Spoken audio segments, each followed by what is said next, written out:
Hello friends, आज हम पढ़ेंगे ऑर्गेनाइजेशन। ऑर्गेनाइजेशन क्या होता है कि पूरा जो भी हमारा संस्था है उसके पूरे उद्देश्य है, जो भी हमें काम करना है उसको हम क्या कर देंगे, छोटे छोटे हिस्सों में बांट देंगे। वो हमारा क्या कहलाता है, ऑर्गेनाइजेशन है, वो कहलाता है।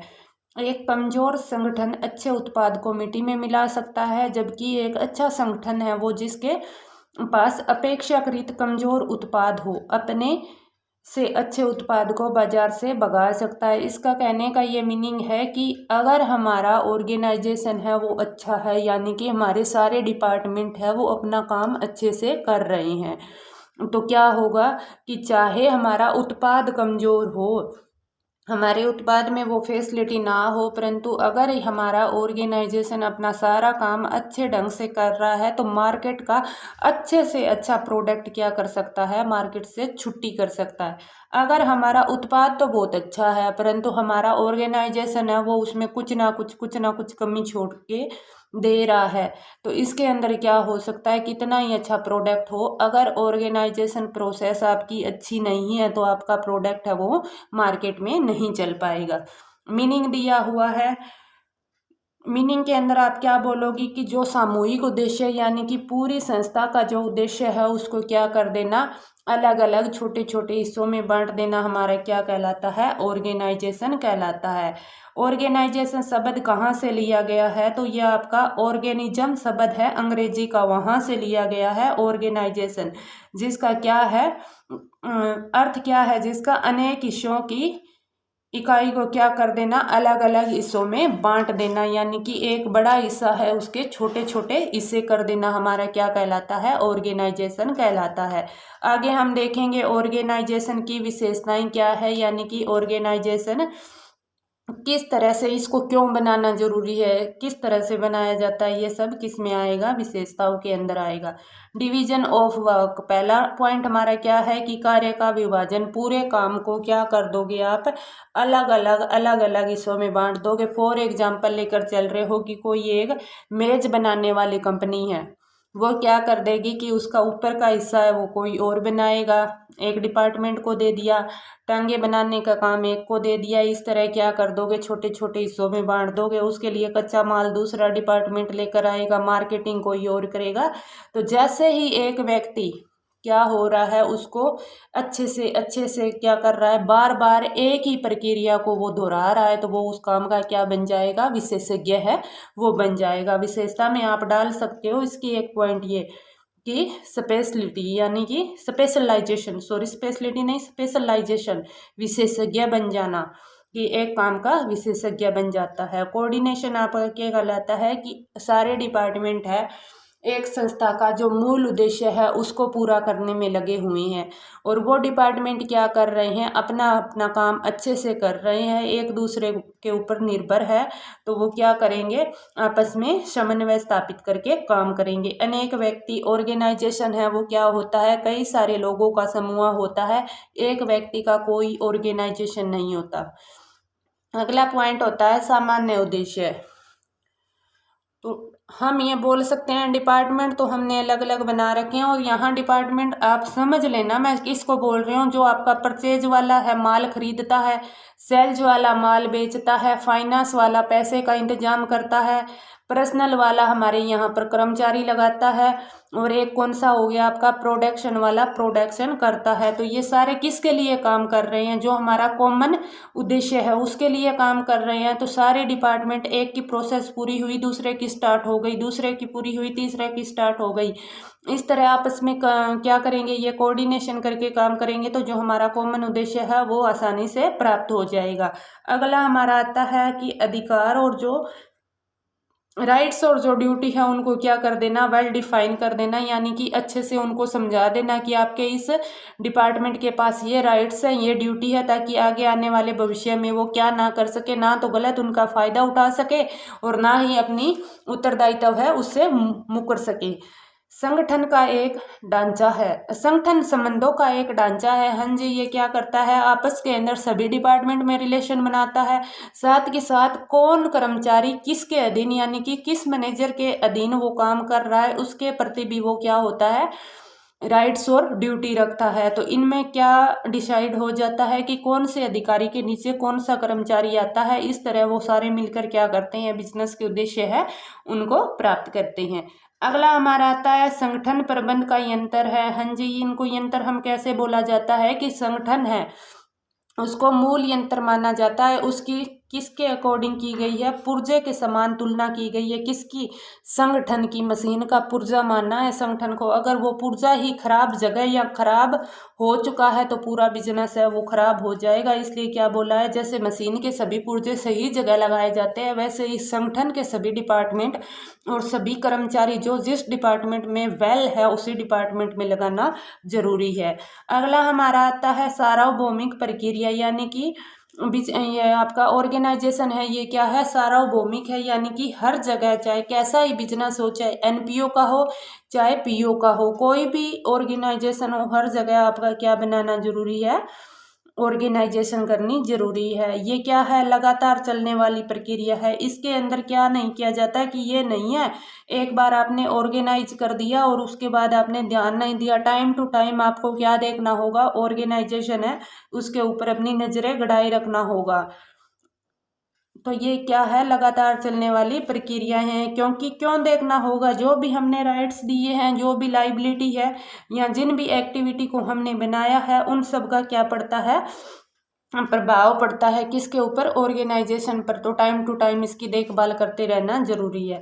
आगे हम देखेंगे संगठन एक प्रक्रिया के रूप में कैसे है, यानी कि सबसे पहले इसमें उद्देश्य है उनका निर्धारण किया जाता है, इनकी ग्रुप बनाए जाते हैं, कौन सी अच्छी एक्टिविटी है उनको सेलेक्ट किया जाता है, क्या राइट्स है क्या ड्यूटी है, इन सभी का काम ऑर्गेनाइजेशन में किया जाता है। तो ये प्रक्रिया है और इसको हम क्या बोल सकते हैं, गतिशील बोल सकते हैं। क्या बोल सकते हैं हम इसको, गतिशील एलिमेंट है वो बोल सकते हैं। अगला हमारा आता है ढांचे के रूप में कैसे हैं।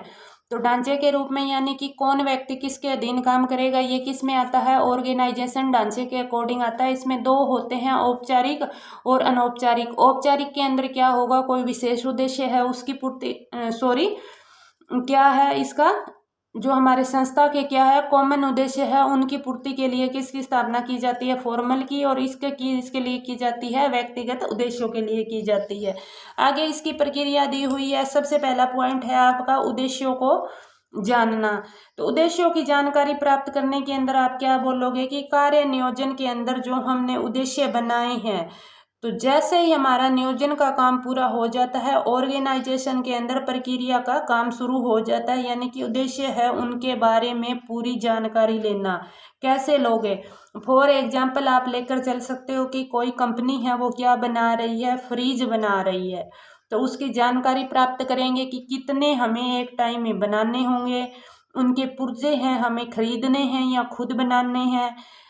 आगे हम देखेंगे कि एक टाइम के अंदर उसकी सेलिंग है वो कैसे करेंगे, मार्केटिंग करेंगे या उसका बाजार है उसके अंदर हम कैसे पहुंचेंगे, इन सभी के बारे में क्या होगा, जानकारी प्राप्त करना। अगला हमारा आता है विभिन्न उद्देश्यों का, विभिन्न क्रियाओं का निर्धारण करना। यानी कि हमने यहाँ पर देख लिया कि उद्देश्य हैं वो इसके ये हैं कि हमें फ्रिज बनाना है। इसके बाद हम क्या करेंगे, इसकी जो भी एक्टिविटी है उनका निर्धारण करेंगे। इन एक्टिविटियों में क्या कर सकते हो कि क्रय माल है वो हम कच्चा खरीदेंगे या कुछ पुर्जे हैं वो तैयार खरीदेंगे, उत्पादन कैसे होगा, विज्ञापन कैसे होगा, फाइनेंस कहाँ से मिलेगा, हम क्या अकाउंटिंग करेंगे, इन सभी के बारे में किस में देखोगे आप, एक्टिविटी के अंदर देखोगे। एक्टिविटी को क्या कर दोगे आप, समूह के अंदर बांट दोगे, एक्टिविटी का समूहीकरण कर दोगे और विभागीकरण है वो कर दोगे, यानी कि डिपार्टमेंट बना दोगे। जैसे परचेज वाला क्या करेगा परचेज में, और सेल्स वाला क्या करेगा, माल बेचने से रिलेटेड काम है वो करेगा। तो बुक के अकॉर्डिंग क्या बोल रहा है, संस्था के उद्देश्यों को प्राप्त करने के लिए विभिन्न क्रियाओं का निर्धारण कर लेने के बाद क्रियाओं का समूहीकरण किया जाता है। एक समान क्रिया एक विभाग, यानी कि जैसे माल खरीदने से रिलेटेड है वो सारा काम किस में, चाहे वो आपके कच्चा माल खरीदे, तैयार पुर्जे खरीदे, किस में आएगा, आपके क्रय वाले में आएगा। और जैसे ही हमने क्या कर दिया, उत्पादन विभाग के पास इसने अपना सामान खरीद लिया तो अगला काम किसका आएगा, प्रोडक्शन डिपार्टमेंट का। ये क्या करेगा, उत्पादन करेगा। माल का स्टॉक है यानी कि ज़्यादा माल बन चुका है तो उसका स्टॉक करके रखेगा। नया रिसर्च का काम है वो भी किसका है, उत्पाद विभाग का है। आगे है मार्केटिंग डिपार्टमेंट। ये इसके क्या काम है, या तो ये एडवर्टाइजमेंट करवाएगा और दूसरा काम क्या है, सेल्स करेगा। और अगला डिपार्टमेंट फाइनेंस। फाइनेंस वाला क्या करेगा, पैसे का इंतजाम करेगा। इसके अंदर तीनों चीजें आएंगी एक नंबर में। ये जो पॉइंट है ना, आपसे एक एक नंबर में पूछ सकता है कि कौन सा किस डिपार्टमेंट से संबंधित है, तो इसको आप अच्छे से पढ़ लेना। इसके बाद आता है कि हमारा जो पर्सनल, इसको सेवी वर्गीय को आप क्या बोलते हो, पर्सनल बोलते हो। इसको आप क्या बोलते हो, फाइनेंस बोलते हो। और इसको आप क्या बोलते हो, मार्केटिंग बोलते हो। उन दोनों का आपको पता ही है। तो इस तरह हमारा क्या आएगा, पर्सनल में क्या आएगा कि कर्मचारी टाइम पर उपलब्ध होना, काम करने वाले लोग हैं उनका क्या करना, आपस के अंदर उपलब्ध होना। इन सब को क्या बोला जाता है, ये तो हमारी क्रियाएं बन गई कि कच्चा माल, तैयार माल, पुर्जे वगैरह किस में आ गया, क्रियाओं में आ गया। और जो हमने यहाँ पर फ्रिज का एग्जाम्पल लिया था वो क्या हो गया, हमारा टोटल वर्क हो चुका है। ये जो दो तीन चीजें एक में शामिल कर रहे हो, ग्रुप बन गई। और नीचे वाले क्या है, जो समूहीकरण आपने किया है वो काम किसके द्वारा किया जाएगा, वो डिपार्टमेंट बन गए।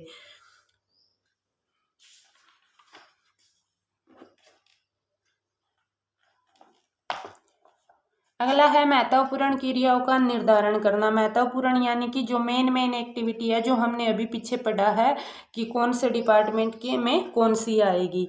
उत्तरदायित्व सौंपना यानी कि ड्यूटीज, जहाँ पर रिस्पॉन्सिबिलिटी अथॉरिटी आ चुकी है वहाँ पर रिस्पॉन्सिबिलिटी अपने आप बन जाती है। तो इसके अंदर आप क्या बोल सकते हो कि सारे डिपार्टमेंट है उनको उनकी क्या क्या ड्यूटीज है, यानी कि किस समय आपको काम करना है, कैसे आपको उत्पाद बेचना है, वो सबके रिस्पॉन्सिबिलिटी सौंप दोगे। जैसे आपका कौन है, सेल्स मैनेजर है, उसको बोल दोगे आपको माल बेचना ही बेचना है, हमें नहीं पता कैसे बेचो, ये आपकी रिस्पॉन्सिबिलिटी है।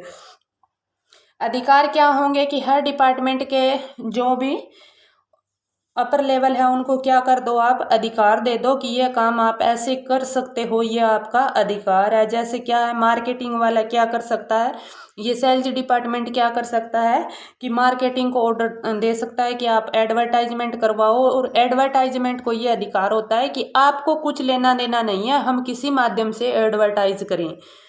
आपसी संबंध है उनको परिभाषित, यानी कि एक दूसरे के सबऑर्डिनेट जो होते हैं और जो सुपीरियर होते हैं, अधिकारी और अधीन रहने वाले जो होते हैं, आपस में संबंध है उनका पता चल जाता है। और अच्छा माहौल पैदा करना लास्ट क्या है, इसकी प्रक्रिया है। यानी कि आपने सारा काम अच्छे से बांट दिया तो अपने आप ही क्या बन जाता है, एक अच्छा माहौल बन जाता है। अगला हमारा आता है फॉर्मल ऑर्गेनाइजेशन और इनफॉर्मल ऑर्गेनाइजेशन। इनको आपको सिर्फ मीनिंग देखना है और इसको कुछ नहीं देखना। हाँ, 1-2 ये +2 क्लास में पूछे जा सकते हैं इसके लाभ और हानियाँ। तो इसकी परिभाषा से पता चल जाएगा आपको कि लाभ में क्या लिखना है और हानियों में क्या लिखना है। तो फॉर्मल क्या होता है, आपका किसी विशेष उद्देश्य को पूरा करने के लिए किसके द्वारा, मैनेजमेंट के द्वारा बनाया जाता है। पता चल रहा है ना। सबसे पहले अगर विशेषता पूछ ली तो क्या होगा, फॉर्मल के विशेष उद्देश्य होंगे, प्रबंधक द्वारा तैयार किया जाता है, जानबूझकर बनाया जाता है, कोई भी व्यक्तिगत इसके अंदर शामिल नहीं होता, यानी कि अव्यक्तिगत होता है। अधिकार, ड्यूटी वगैरह आप अपने आप इसमें डाल सकते हो। अगला हमारा आता है अनौपचारिक। अनौपचारिक क्या होता है, इसको आप व्यक्तिगत बोल सकते हो, पीछे वाले को अव्यक्तिगत बोला जाता है। तो इसके अंदर क्या किया जाता है, जानबूझकर नहीं बनाया जाता, बल्कि ये क्या हो जाता है, आवश्यकता के अनुसार अपने आप बन जाता है। आगे हम पढ़ेंगे संगठन का ढांचा क्या होता है, यानी कि किस तरह ऑर्गेनाइजेशन है वो बनाया जाता है। तो इसमें आप क्या कर सकते हो कि संगठन का जो भी ढांचा है वो गलत होने पर क्या हो सकती है, व्यवसाय की कार्य क्षमता प्रभावित होती है। यानी कि जो भी आप स्ट्रक्चर है वो बना रहे हो वो क्या हो, सही हो तो आपका बिजनेस अच्छा चलेगा। अगर वो गलत है तो आपका बिजनेस क्या है, वो विनाश की ओर चलेगा। आगे इसका मीनिंग दिया हुआ है कि संगठन ढांचे का अभिप्राय क्या है कि एक संस्था में कार्य करने वाले सभी व्यक्तियों के बीच में संबंध स्थापित करना। यानी कि सुपीरियर और आपके सब ऑर्डिनेट, यानी कि कौन सबसे बड़ा अधिकारी होगा और कौन किसके अंडर काम करेगा, ये सब हम किस में देखते हैं, संगठन है उसके ढांचे में देखते हैं। आगे आएगा इसके प्रकार क्या क्या है, 4 प्रकार होते हैं इसमें। क्या होता है, पहला लाइन होता है, दूसरा आपका लाइन एंड स्टाफ होता है, तीसरा आपका फंक्शनल होता है और चौथा आपका मैट्रिक्स होता है। लाइन के अंदर क्या बोलोगे, सबसे पुराना और सरल है। अन्य नाम इसके क्या है, सैनिक या मिलिट्री बोलते हैं इसको, स्केलर ऑर्गेनाइजेशन बोलते हैं, वर्टिकल ऑर्गेनाइजेशन बोलते हैं, डिपार्टमेंटल ऑर्गेनाइजेशन बोलते हैं और आइडियल बोलते हैं। इसको क्यों मिलिट्री ऑर्गेनाइजेशन क्यों बोला जाता है, जैसे ही सेना का उच्च अधिकारी जनरल क्या होता है, कोई आदेश है वो क्या करता है, एक लाइन के अंदर लोगों को पहुंचाता है। वो सबसे पहले कर्नल को बोलेगा, कर्नल मेजर को बोलेगा, मेजर कैप्टन को बोलेगा, कैप्टन लेफ्टिनेंट को बोलेगा और लेफ्टिनेंट किन को बोलेंगे, जो भी नीचे के कर्मचारी है उनको बोलेंगे। इसलिए इसको क्या बोला जाता है, लाइन वाला बोला जाता है। लाइन क्यों बोला जाता है कि कोई भी अधिकार और उत्तरदायित्व है, जो भी लाइबिलिटी है वो अपर से मिडिल तक आती है, मिडिल से लोअर तक आती है। और ऐसे ही क्या करते हैं, कोई अगर कंप्लेंट है तो लोअर वाला मिडिल को बताएगा, मिडिल वाला अपर को बताएगा। तो ये सब क्या चलते हैं, एक लाइन में चलते हैं, इसलिए क्या बोला जाता है, इसको लाइन मेथड या लाइन ऑर्गेनाइजेशन बोला जाता है। तो इसमें जो भी सर्वोच्च अधिकारी होता है वो कौन होता है, मेन मैनेजर होता है, यानी कि पूरी संस्था का जो मैनेजर होगा। और वो किसको आदेश देता है, जो आपके डिपार्टमेंट के मैनेजर होते हैं उनको आदेश देता है। आगे इसकी विशेषताएं दी हुई है कि रेखा संगठन या लाइन वाला है उसकी क्या विशेषताएं। सबसे पहले आता है आदेश। आदेश क्या होता है, ऊपर से नीचे की ओर क्या है, ये एक लाइन में चलता है। शिकायत और सुझाव कैसे आते हैं, तो यह बताया था कि लोअर वाला मिडल को, मिडल वाला ऊपर वाले को बताएगा। तो ये क्या चलेंगे, नीचे से ऊपर एक लाइन में चलते हैं। आगे हमारा आता है कि कोई भी कर्मचारी है उसको जो आदेश होते हैं किससे प्राप्त होते हैं, अपने पास के अधिकारी से। यानी कि कर्मचारियों को कौन देगा, जो भी फोरमैन और सुपरवाइजर है उनसे मिलेंगे। मिडिल वाले में डिपार्टमेंट वाले आते हैं वो देंगे, और ऐसे ही मेन वाला किनको देगा, मिडिल वालों को। तो एक दूसरे को आदेश है वो किससे मिलते हैं, अपने पास का जो बड़ा अधिकारी है उसको मिलते हैं। प्रत्येक कर्मचारी किसके प्रति रिस्पॉन्सिबल होता है, जिसने उसे आदेश दिया है सिर्फ और सिर्फ उसके होगा। और क्या होगा इसके अंदर, जो भी अधिकारी है उसके अधीन काम करने वाले कर्मचारी क्या होते हैं, थोड़ी मात्रा में होते हैं। और अधिकार सत्ता क्या होती है, सर्वोच्च अधिकारी के पास, यानी कि सबसे ऊपर वाला है अधिकार किसके पास है, कोई चेंजेस करना है, आदेश देना है, किसके पास है, सबसे बड़े अधिकारी के पास है। आगे इसके 2 टाइप्स दिए हुए हैं। जो लाइन वाला है उसके भी आगे सब पार्ट दिए हुए हैं। कौन कौन से हैं वो सब पार्ट आपके, एक तो प्योर लाइन है और एक डिपार्टमेंट लाइन है। प्योर लाइन यानी कि शुद्ध लाइन, सिर्फ और सिर्फ सीधी रेखा के अंदर क्या जाना, आदेश जाना, ये क्या होगा आपका प्योर लाइन होगी। इसमें क्या बोला है, आवश्यकता केवल वहीं पड़ती है जहां पर एक स्तर पर कार्य करने वाले कर्मचारियों की क्रियाएं समान हो। यानी कि प्योर लाइन क्या बोलती है, सिर्फ एक जो मेन हमारा क्या होगा, मैनेजर होगा, या जो मेन आपका यहाँ पर निर्देश देने वाला अधिकारी होगा, वो क्या करेगा, अपने से नीचे काम करने वालों को डायरेक्ट क्या देगा, आदेश देगा। वो किस में आएगा, प्योर के अंदर आएगा। और डिपार्टमेंटल वाले में क्या आएगा, ये इसका परफॉर्मा दिया हुआ है कि मेन वाला उत्पाद वाले को दे देगा, और ये दोनों इसके ए बी पार्ट बने हुए हैं, उन दोनों को क्या कर देगा, काम समझा देगा, पहले ए वाले को फिर बी वाले को। और विभाग वाले में क्या होगा कि मुख्य प्रबंधक है वो क्या होगा, संस्था का सर्वोच्च पद पर होता है। वो क्या करता है, अपने से नीचे जितने भी विभाग बने हुए हैं उनको अलग अलग क्या करता है, परचेज वाले को अलग से बुलाकर आदेश देगा, प्रोडक्शन वाले को अलग से देगा, फाइनेंस वाले को अलग से देगा। इस तरह क्या करेगा, अलग अलग काम सौंपेगा। और वो जो आपके डिपार्टमेंट के मैनेजर है वो अपने के नीचे के कर्मचारियों को क्या है, अपने तरीके से आगे से वो आदेश है वो पहुंचाएंगे। जैसे आपको यहाँ डायग्राम में समझाया गया है कि ये इन चारों को आदेश दे रहा है, ये चारे अपने डिपार्टमेंट में दे रहे हैं। आगे इसके लाभ और हानियां दिए हुए हैं। तो क्या होते हैं लाभ, निर्माण में आसानी होती है, यानी कि लाइन में काम हो रहा है तो आसानी से होगा। आदेश की एकता बन जाती है, अधिकार स्पष्ट हो जाते हैं, शीघ्र कार्यवाही यानी कि जल्दी काम होता है, कोऑर्डिनेशन होता है, दोष आसानी से पता लग सकता है। अगर एक तो हम क्या कर रहे हैं, ऐसे जैसे एक व्यक्ति है ये यहाँ पर, इसने इसको आदेश दिया है, पता चल गया पता चल गया इसको क्या बोला है, ये इसने कहाँ कमी की है। एक इस व्यक्ति ने ऐसे इकट्ठे सभी को दिया है, इकट्ठे काम कर रहे हैं तो इसके बारे में पता नहीं चलेगा, तो ये क्या है आपका दोष पता लगाने में आसान नहीं होता। तो ये इसकी कुछ मूल्यांकन दिया हुआ है जिसमें लाभ हानियां करनी है वो देख लेना। अगला हमारा आता है line and staff organisation. Line and staff organisation में क्या बोला गया है कि इसमें विशेषज्ञ परामर्शदाता रेखा प्रबंधक को उनके कर्तव्यों को पूरा करने में उसकी मदद करते हैं। इसका समझ में आया कि क्या बोल रहा है कि जो लाइन के हमारे मैनेजमेंट है उसके अंदर कोई एक विशेषज्ञ आ जाता है, वो उन सभी को क्या देता है, मार्गदर्शन करता रहता है। तो ये किस में आता है कि लाइन स्टाफ की जो भी लाइन स्टाफ है उनकी कोई और स्टाफ हमने नियुक्त किया है, किसके लिए, मार्गदर्शन के लिए। तो ये क्या होता है आपका लाइन एंड स्टाफ वाला हो जाता है। ये यहाँ पर दिया हुआ है। इसका अभिप्राय ऐसे संगठन से है जहाँ विशेषज्ञ परामर्शदाता रेखा प्रबंधकों को उसके कर्तव्यों को पूरा करने में, यानी कि एक कोई विशेषज्ञ स्पेशलाइज ले लिया जाता है, वो सभी डिपार्टमेंट मैनेजर है उनको क्या करता है, कार्य बताता है कैसे आपको अपनी रिस्पॉन्सिबिलिटी पूरी करनी है। तो ये किस में आता है, लाइन एंड स्टाफ के अंदर आता है।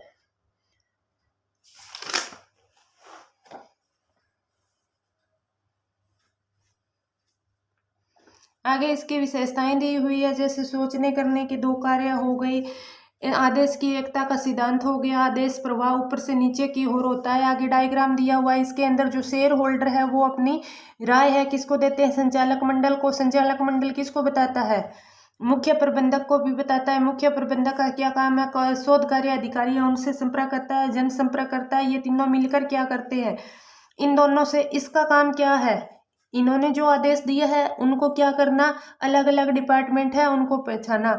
इसका अब ये हो गया कि मैं ये काम कैसे करूं, तो ये किससे अपनी काम को पूरा करने के लिए सलाह ले सकता है, जो आपके इनके रिसर्चर हैं उनसे ले सकता है, या लोगों से क्या कर सकता है, जन संपर्क है वो कर सकता है।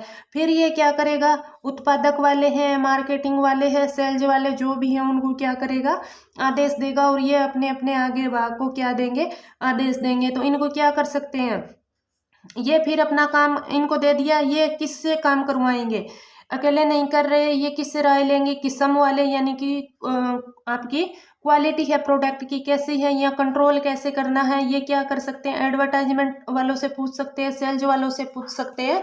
ये सब किस में, यानी कि आपस में मिलकर ये काम करेंगे।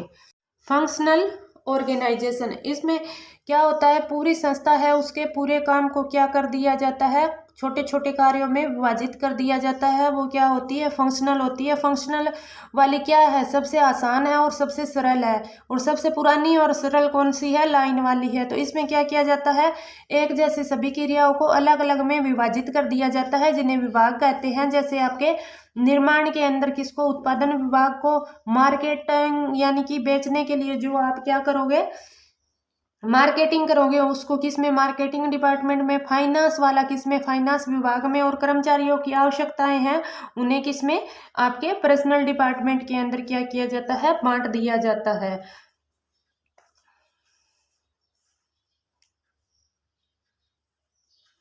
इसके बाद क्या होता है कि प्रत्येक विभाग में पुण्य उप विभाग स्थापित कर दिए जाते हैं। जैसे उप विभाग कैसे हो गए, जैसे आपके मार्केटिंग में सेल्स आ गया, विज्ञापन आ गया, बाजार शोध आ गए, ऐसे हमने पीछे पढ़ा था ना कि किसको किसके अंदर शामिल किया गया है, ये सब होते हैं। टेलर का एक संगठन ढांचा है वो किस पर निर्धारित है, पूछ सकता है, निम्न स्तर पर है। और कार्यात्मक का है वो किस पर है, आपका उच्च स्तर पर है। एक नंबर में पूछे जा सकते हैं कि टेलर का संगठन ढांचा है निम्न स्तर पर लागू होता है, और जो फंक्शनल है वो उच्च ऊपर वाले के ऊपर अपर लेवल पर होता है। आगे इसके लाभ हानि या विशिष्टीकरण, एक ही काम बार बार कर रहे हो तो उसके विशेषज्ञ बन जाते हैं, समन्वय आपस में मिल जाता है, जो मैनेजमेंट है उसकी कार्य कुशलता वृद्धि होती है, कोई भी काम है उसकी दोबारा दोहराई नहीं होती है। एक डिपार्टमेंट एक ही काम करेगा तो बार बार कोई दूसरा काम होने की संभावना नहीं रहेगी। ट्रेनिंग के अंदर आसानी होती है और सभी कार्यों को समान महत्व मिलता है, कोई भी काम छोटा बड़ा नहीं समझा जाता। आगे इसका दिया हुआ है हमें मैट्रिक्स ऑर्गेनाइजेशन। मैट्रिक्स ऑर्गेनाइजेशन को क्या बोला जाता है कि कार्य और प्रोजेक्ट के आधार पर, किसके आधार पर, अगर कोई काम आपका काम है उसको किसके आधार पर, प्रोजेक्ट के आधार पर एक ही प्रक्रिया में बांट देना आपका क्या कहलाता है, मैट्रिक्स कहलाता है।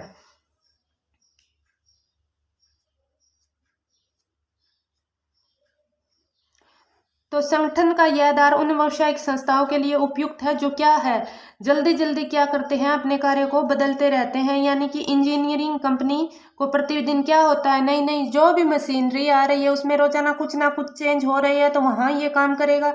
अगर कोई आपकी भवन बिल्डिंग बनाने वाली कंपनी है तो वो अपने काम में रोजाना कुछ ना कुछ चेंज करेगी वहाँ पर। तो ऐसी संस्थाओं में विभागीकरण का कोई एक आधार काम नहीं करता, बल्कि एक ही साथ दो या दो से अधिक आधार क्या करते हैं, प्रयोग में लाने पड़ सकते हैं। इसके अन्य नाम क्या है आपका, कमांड है, सामूहिक जिसको बोलते हैं, और ग्रिड है, आदि के नाम से जाना जाता है इसको। कंबाइंड मतलब कई सारी एक्टिविटी है उनको जोड़ देना, ग्रिड मतलब जाल, काफी सारी चीजें मिलकर काम जो कर रही है, वो क्या आएगा आपका मैट्रिक्स के अंदर आएगा।